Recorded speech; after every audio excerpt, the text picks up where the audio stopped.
বিল্লাহি মিনাশ শাইতানির রাজিম বিসমিল্লাহির রহমানির রহিম।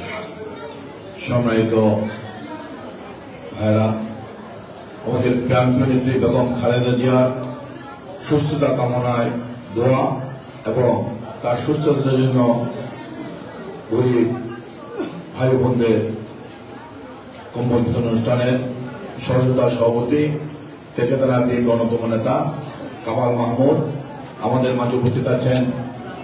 জাতীয়তাবাদী স্বেচ্ছাসেবক দলের অন্যতম সহসভাপতি ফখরুল ইসলাম রবিন, তেজেতারা বিএনপির অন্যতম সাবেক সভাপতি, মহানগর বিএনপির সাবেক আহ্বায়ক, অন্যতম সদস্য মোহাম্মদ আলী, মহানগর মহিলা দলের সংগ্রামী সাধারণ সম্পাদিকা তামান্না আপা, উপস্থিত চট্টগ্রাম ছাত্র সংসদের সাবেক ভিপি আবু সুফিয়ান দুলাল, উপস্থিত আছেন বিএনপির তেজগাঁ থানার বিভিন্ন পর্যায়ের নেতৃবৃন্দ, অঙ্গ সংগঠনের নেতৃবৃন্দ, ভাই বোনেরা, সবাইকে জানাচ্ছি আমার ব্যক্তিগত পক্ষ থেকে সংগ্রামী শুভেচ্ছা অভিনন্দন। প্রিয় সাথী বন্ধুরা, আপনারা জানেন আমাদের নেত্রী বেগম খালেদা জিয়া কিন্তু অসুস্থ ছিলেন না। এই ফ্যাসিস্ট সরকার একটি মিথ্যা মামলা দিয়ে তাকে গ্রেপ্তার করেছিল। তিনি সুস্থ অবস্থায় জেলখানে গিয়েছেন, তিনি জেলখানায় অসুস্থ হয়ে পড়লেন। একটি সুস্থ মানুষ জেলখানায় গিয়ে অসুস্থ হয়ে পড়লেন, তাকে জেলখানায় সুর প্রয়োজনের মাধ্যমে মেরে ফেলার চেষ্টা করা হয়েছিল। সরকার ভেবেছিলেন বেগম খালেদা জিয়া মৃত্যুর যন্ত্রণায় তিনি হয়তো ফ্যাসিস্ট প্রধান শেখ হাসিনার সাথে আপোষ করবেন, অথবা তিনি জেলখানায় তুলে তুলে মরে যাবেন। বাংলাদেশের বিশেষজ্ঞ ডাক্তাররা বেগম খালেদা জিয়ার চিকিৎসা করলেন। তারা বললেন বাংলাদেশের মাটিতে বেগম খালেদা জিয়ার আর কোন চিকিৎসা নেই, উন্নত চিকিৎসায় তাকে বিদেশে পাঠাতে হবে। ফ্যাসিস্ট শেখ হাসিনা বিদেশ যাওয়ার অনুমতি দেননি। বিদেশ থেকে বিশেষজ্ঞ ডাক্তার আসলেন, তারাও কিন্তু একই কথা বললেন, বাংলাদেশের মাটিতে বেগম খালেদা জিয়ার আর কোন চিকিৎসা নেই, উন্নত চিকিৎসার জন্য বিদেশ পাঠাতে হবে। কিন্তু ফ্যাসিস্ট প্রধান শেখ হাসিনা বিদেশ যাওয়ার অনুমতি দেননি। তার টার্গেট ছিল একটি, যেটি হল বেগম খালেদা জিয়া বিনা চিকিৎসায় জেলখানায় হয়তো মরে যাবেন, অথবা ফ্যাসিস্ট প্রধান শেখ হাসিনার সাথে আপোষ করবেন। কিন্তু না, আমাদের নেত্রী বেগম খালেদা জিয়া আপোষহীন দীর্ঘ 9 বছর সুরাজের সাথে বিরুদ্ধে আন্দোলন সংগ্রাম করেছিলেন। সুরাজের সাথে সময় অনেক নির্যাতন হয়েছেন, অনেক নির্যাতন সহ্য করেছেন, অনেকবার গৃহবন্দী হয়েছেন, অনেকদিন তাকে রাস্তায় গাড়ি থেকে নামিয়ে রাখা হয়েছিল। তিনি সারাদিন রাস্তার ফুটপাতে পড়েছিলেন, তাকে ভূমি থেকে টেনে হিসেবে গ্রেপ্তার করা হয়েছিল। তারপর কিন্তু বেগম খালেদা জিয়া এই সাথে সাথে কোনো আপোষ করেননি। সেই আপোষে কিন্তু আমাদের নেত্রী বেগম খালেদা জিয়া সে কখনো তার সঙ্গে আপোষ করতে পারেনি। শেখ হাসিনার চিন্তা ভাবনা ধুলায় মিশে গেল। বেগম খালেদা জিয়া আপোষ না করে উল্টো তিনি জুলাইয়ের কাছে একটি মেসেজ দিলেন, আমার যদি মৃত্যু হয় হবে, কিন্তু তারপরও বাংলাদেশ জনগণকে ঐক্যবদ্ধ হবে, এই ফ্যাসিস্ট থেকে দেশকে মুক্ত করার জন্য সবাই ঐক্যবদ্ধ হবে আন্দোলন সংগ্রাম করার আহ্বান জানালেন। আমরা তার কুমারের নেতৃত্বে দীর্ঘ 16 বছর আমরা এই ফ্যাসিস্টের বিরুদ্ধে আমরা আন্দোলন সংগ্রাম করেছি। আন্দোলন সংগ্রাম করে এই ফ্যাসিস্টকে আমরা এই দেশ থেকে আমরা বিতাড়িত করেছি। শুধু ফ্যাসিস্ট প্রধান নয়, এই ফ্যাসিস্টের মন্ত্রী এমপিরা, এমনকি এই ফ্যাসিস্টের নিয়োগপ্রাপ্ত জাতীয় পরিস্থিতির খতিবও কিন্তু এই দেশ থেকে চোরের মতো পালিয়ে গিয়েছে। পৃথিবীর ইতিহাসে কোন রাষ্ট্রপ্রধান, তার এমপিরা, তার মন্ত্রীরা এবং প্রধান মসজিদের খতিব পালিয়ে যাওয়া, এটা একটা বিরল ঘটনা। এটা পৃথিবীর ইতিহাসে তার কোন দেশে কিন্তু হয়নি। চরমে সাথী বন্ধুরা, আমরা এই ফ্যাসিস্ট থেকে মুক্ত হওয়ার পরে আমাদের নেত্রী বেগম খালেদা জিয়া দেশের বাইরে চিকিৎসার জন্য গিয়েছেন। কিন্তু ওই যে জেলখানায় 6 বছর ছিলেন, এই 6 বছর তাকে মেরে ফেলার জন্য তাকে সুর প্রয়োজন দেওয়া হয়েছিল। 6 বছর তার কোনো চিকিৎসা হয়নি, কোন চিকিৎসা সেবা বেগম খালেদা জিয়া পাননি। তার কিন্তু ওখানেই তার শরীরের বিভিন্ন অঙ্গ কিন্তু শেষ হয়ে গিয়েছে। তিনি চিকিৎসা শেষে পুরোপুরি সুস্থ হতে পারেননি, কারণ তার অঙ্গগুলা শরীর পর্যন্ত দিয়েছিল, সেই 6 বছর কিন্তু শেষ হয়ে গিয়েছিল। তিনি কোন রকম চিকিৎসা শেষে দেশে ফিরে আসলেন, তিনি কিন্তু পুরোপুরি সুস্থ হননি। হঠাৎ করে আমরা দেখতে পেয়েছি গত মাসের 23 তারিখে বেগম খালেদা জিয়া আবার অসুস্থ অবস্থায় হাসপাতালে ভর্তি হয়েছেন।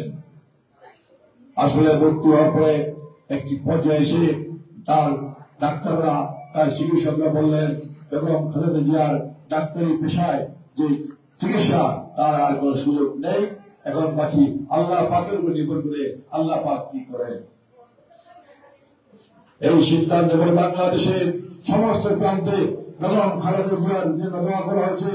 তার প্রথম শুক্রবার ছিল, এমন কোন প্রান্ত নেই যে মসজিদে বেগম খালেদা জিয়ার জন্য দোয়া করেনি।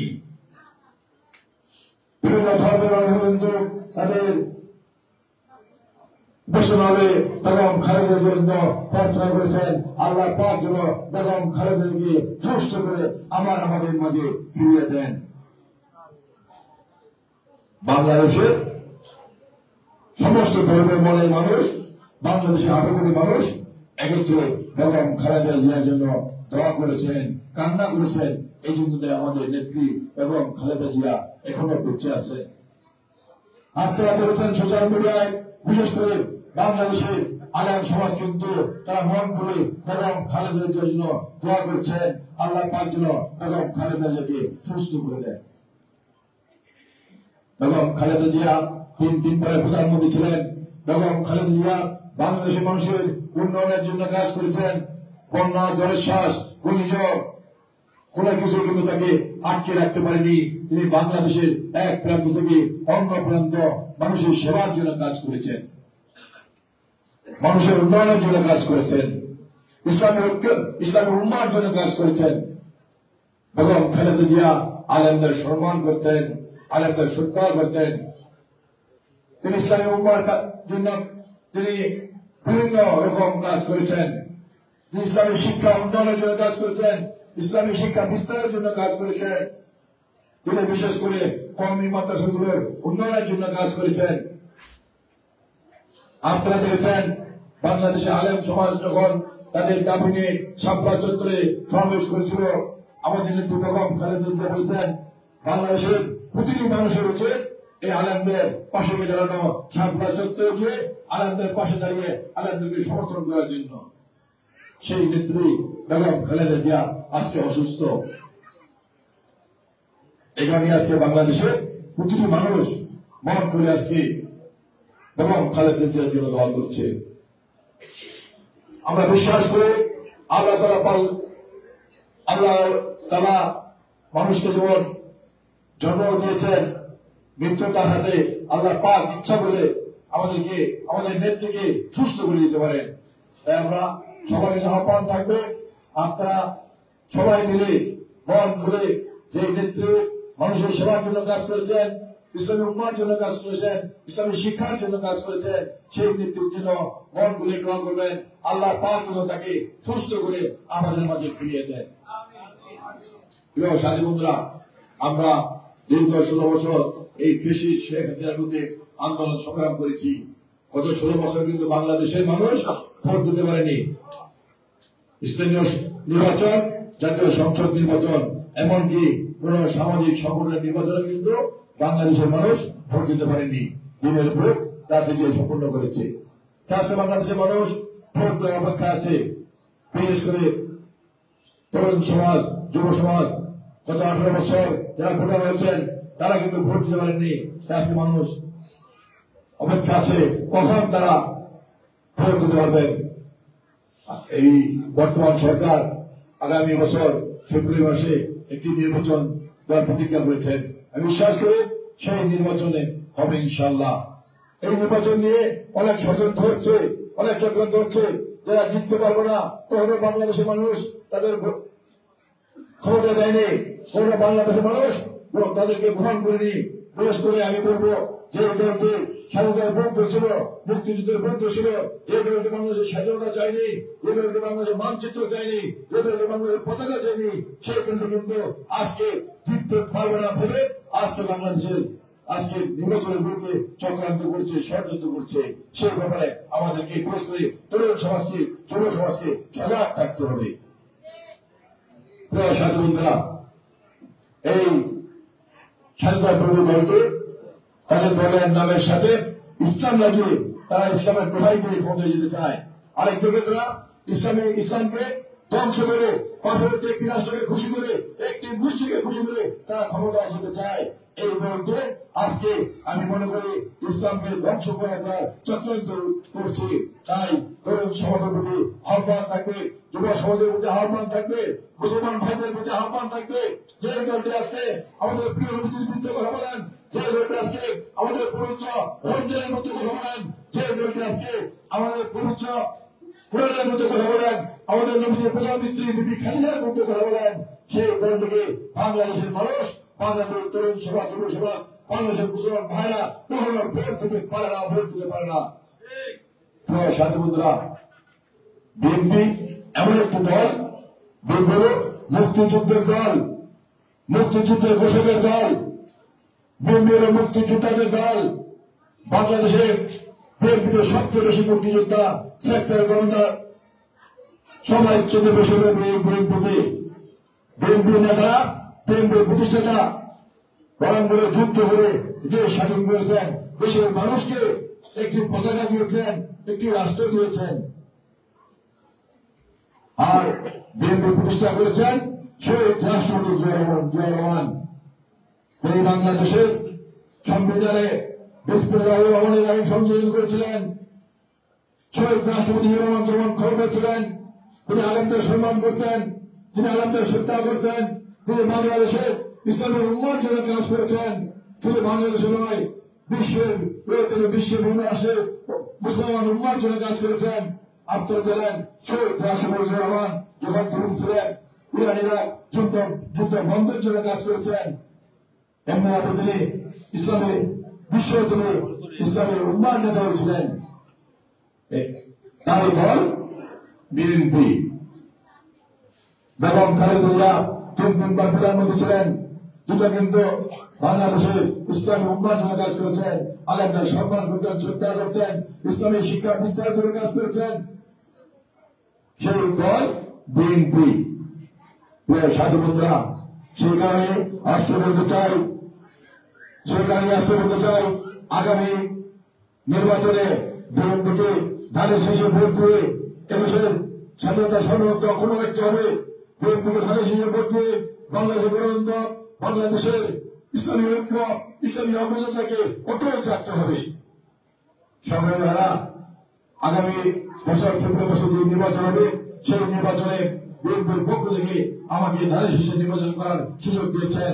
আমি এই পেশগার সন্তান, এই পেশগার বড় হয়েছে, এই পেশকে আমি খেলাধুলা করেছি, এই পেশকে আমার সৌরশক্তির ভোট দাঁড়িয়েছে, এই পেশকে আমি রাজনীতি শুরু হয়েছে। যখন থেকে আমি রাজনীতিতে আমার বুঝি এবং বুঝার ক্ষমতা হয়েছে, তখন থেকে আমি এই দলকে ভালোবাসি, শহীদ রাষ্ট্রপতির আদর্শকে ভালোবাসি। আমাদের জীবনের প্রথম একটি স্লোগান ছিল শহীদ রাষ্ট্রপতি জিয়া রহমানের স্লোগান, শহীদ রাষ্ট্রপতি জিয়া রহমানের আদর্শের স্লোগান। অন্য কোনো আদর্শ, অন্য কোনো স্লোগান আমাদের ব্যক্তি করে উচ্চারিত হয়নি। আমরা সেই দল করি এবং খালেদা দল করি, তারেক রহমানের দল করি। আমি আপনাদের সন্তান, আমি আপনাদের ভাই, আপনাদের ভাতিজা, আপনাদের বড় ভাই, আপনাদের ছোট ভাই। সেই কারণে আপনাদের কাছে আগামী সংসদ নির্বাচনে আমি আপনাদের পাশে থাকতে চাই, আপনাদের পাশে থেকে আপনাদের সেবা করতে চাই। সেই জন্য আমাকে আগামী নির্বাচনে তাদের শেষে একটি ভোট দিয়ে আমাকে দায়িত্ব করবেন, আপনাদের পাশে থাকার, আপনাদের সেবা করার সুযোগ দিবেন। আল্লাহ পাক আমাকে কবুল করেন। চলেন ভাইরা, আমি আমার বক্তব্য দূরিত করবো না, কারণ আমাদের নেত্রী অসুস্থ। আপনারা আমারও আপনাদের সেবা কাছে আহ্বান করছি, আমাদের প্রাণপ্রিয় নেত্রী বেগম খালেদা জিয়ার জন্য দোয়া করবেন। আল্লাহ পাক যেন তাকে সুস্থ করে আবার আমাদের মাঝে ফিরে দেন। যিনি বাংলাদেশের মানুষের সেবা করতে পারেন, সেই দোয়া চেয়ে আমি আমার বক্তব্য শেষ করছি। বাংলাদেশ বাংলাদেশ জিন্দাবাদ, বাংলাদেশ জাতীয় জিন্দাবাদ। শহীদ জিয়া বেগম খালেদা জিন্দাবাদ। আল্লাহ পাক বেগম খালেদাকে সুস্থ করে দেন, সুস্থ করে দেন।